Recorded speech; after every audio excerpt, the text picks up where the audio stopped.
महात्मा गांधी गाరి स्वतंत्र समरयोधుడికి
రండి ఓ బాలలార బండి బయలుదేర ఇక జెండా ఎగురవేయ రివ్వు రివ్వున సాగిపోవు రంగు రంగుల జెండా మన రంగు రంగుల జెండా రివ్వు రివ్వున సాగిపోవు రంగు రంగుల జెండా మన రంగు రంగుల జెండా. జనగణమన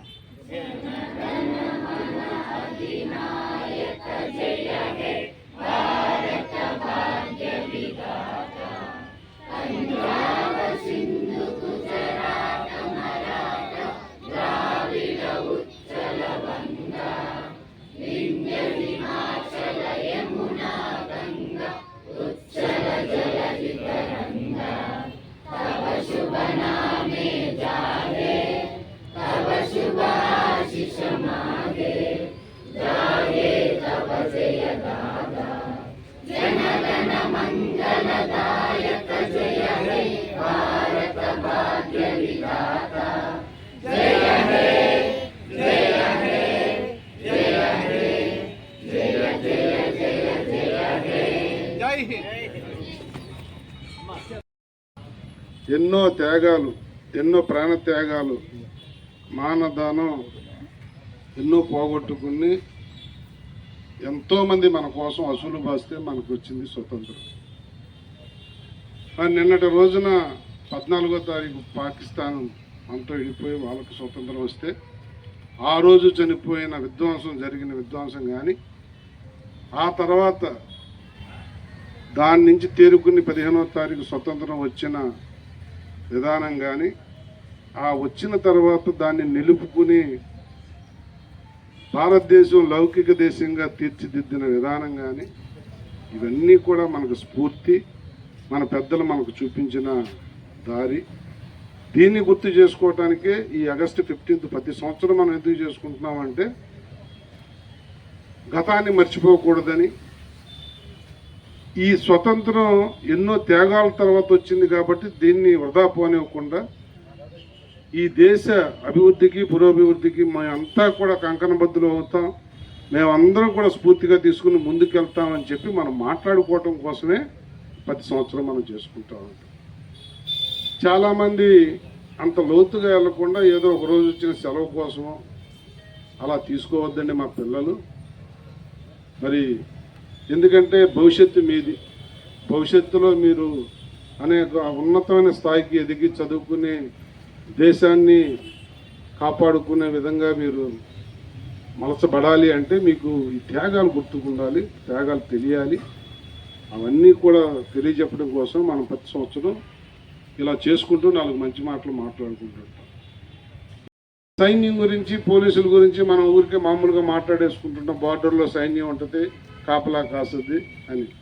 చలికి ఎండకి వాళ్ళు ఎండుతూ తడుస్తూ ప్రాణాలు తీవ్రవాదుల చేతిలో ప్రాణాలు అర్పించుకుంటూ కూడా ఏ రోజు ఎలా తెల్లవారుతుందో మళ్ళీ తెల్లవారు లేస్తే నేను బతుకనే ఉన్నాను, బాగానే ఉన్నాను అని ఆనందంగా ఈ రోజు గడిచింది అన్న పరిస్థితుల్లో వాళ్ళు అక్కడ బ్రతుకుతుంటేనే ఇక్కడ మనం గుండెల మీద చేసుకుని ఇంట్లో పడుకుంటాము.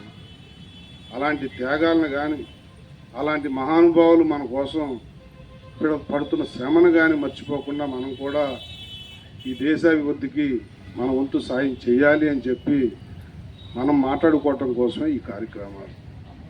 మరి మీరు చూస్తూ ఉన్నారు, గత 10 సంవత్సరాల నుంచి ఈ దేశ ప్రధాని నరేంద్ర మోడీ గారి నాయకత్వంలో ఈ దేశం ప్రపంచంలోనే ఎంత అగ్రగామిగా ముందుకు దూసుకుపోతుందో.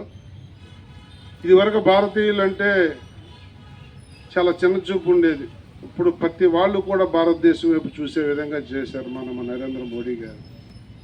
మరి గతంలో కరోనా మహమ్మారి వస్తే ప్రపంచ దేశాలకు వ్యాక్సిన్ ఇవ్వగలిగిన స్థాయిలో మనం ఉండి ప్రపంచ దేశాలతో కొనియాడబడ్డామంటే, ఎన్నో ప్రాణాలని కాపాడామంటే అది ప్రధానమంత్రి గారి యొక్క గొప్పతనం.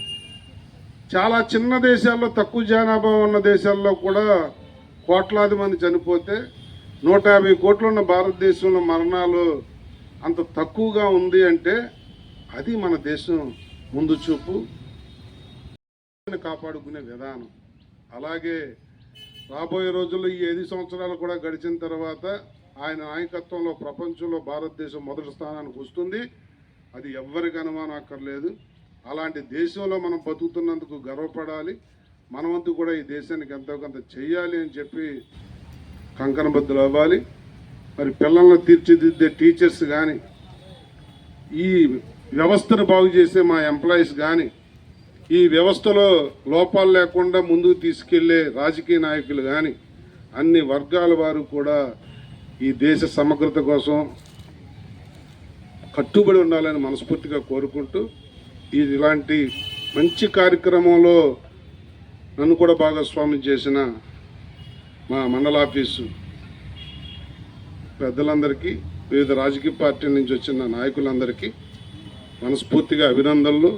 78వ స్వాతంత్ర దినోత్సవ శుభాకాంక్షలు మరొకసారి తెలియజేస్తూ మీ అందరికీ కూడా నా ధన్యవాదాలు అర్పిస్తూ, ఎప్పుడూ కూడా మనం ఈ దేశ సమగ్రతను కాపాడాలన్న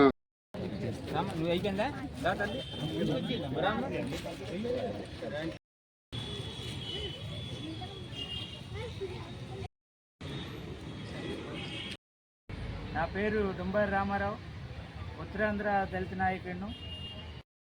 ఈరోజు భారతదేశం 78వ స్వతంత్ర దినోత్సవ సందర్భంగా ఈ భారతదేశం అనగడిక జాతులన్నిటికీ కూడా స్వతంత్ర దిన సందర్భంగా తెలియజేస్తున్నాం.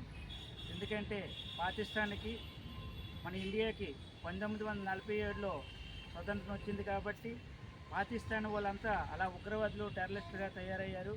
ఈరోజు ఇండియా మొత్తం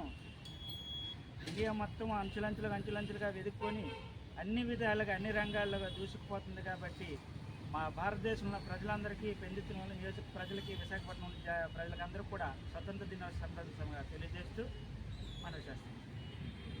చాలా కుటుంబాలకు ధన్యవాదాలండి. లైక్ చేయండి, షేర్ చేయండి, సబ్స్క్రైబ్ మర్చిపోకండి దయచేసి.